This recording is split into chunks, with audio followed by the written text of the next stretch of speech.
কাজেই আল্লাহর নিয়ামত এই পানিটাকে আমাদের সঠিক ভাবে ব্যবহার করতে হবে। আরে বাংলাদেশ বিরাট দেশ, একটা 20 কোটি মানুষ এই দেশে। এই মানুষগুলোর জন্য খাবার দাবারের ব্যবস্থা, আমরা এত মানুষের খাবার কি বিদেশ থেকে আনা সম্ভব? বিদেশ থেকে আনা সম্ভব না। এই খাবার আমাদেরকে এই দেশেই উৎপাদন করতে হবে। আমাদের যেগুলো মৌলিক খাবার দাবার, ধান চাল, যেগুলো মৌলিক খাবার দাবার এই দেশে উৎপাদন করতে হবে। এবং আল্লাহর রহমতে আল্লাহ এই দেশের মাটিকে এত উর্বর করে দিয়েছেন যে আপনি যদি বীজটা রোপণ করেন, একটু পানি টানি দেন, মোটামুটি ভাবেই সেখানে ফসল হওয়া ধরে। কাজেই আল্লাহর নিয়ামত এই পানিটাকে আমাদের সঠিক ভাবে ব্যবহার করতে হবে মানুষের উপকারে।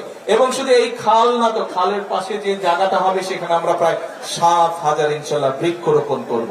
এই বৃক্ষরোপণ করলে এটার পাশ দিয়ে মানুষ হাঁটতে যাবে।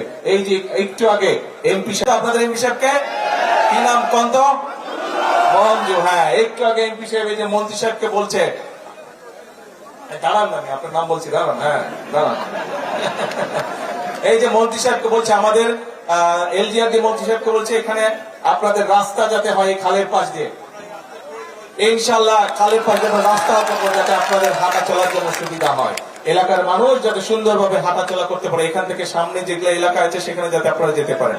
কাজেই আমাদেরকে সারা দেশে আমরা এইভাবে খাল খনন কর্মসূচি শুরু করেছি আনুষ্ঠানিক ভাবে। আজকে এই খাল খননের মাধ্যমে আমরা যেরকম পানির সমস্যার সমাধান করব, একইভাবে এই খাল খননের মাধ্যমে আমরা দুই পাশে ফলের গাছ লাগাবো, দুই পাশে যেগুলা মূল্যবান গাছ আছে সেগুলা লাগাবো যাতে দেশের সম্পদ বৃদ্ধি হয়।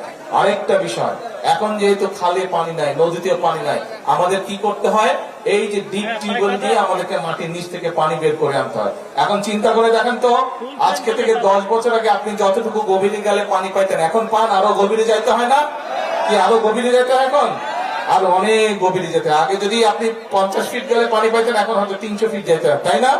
ওই পানিও তো কমে যাচ্ছে, কিন্তু ওই পানি যদি কমে যায় তাহলে তো আমাদের সকলকে বিপদে পড়তে হবে। সেই জন্যই আমাদেরকে মাটির উপরে যে পানি আছে, আমাদেরকে এখন চেষ্টা করতে হবে মাটির ভিতরে যে পানিটা আছে সেই পানিটাকে রিজার্ভের মতন আমাদের রেখে দিতে হবে, যাতে ভবিষ্যৎ প্রজন্মের জন্য যদি প্রয়োজন হয় তাদের যাতে কাজে ব্যবহার করা যায়।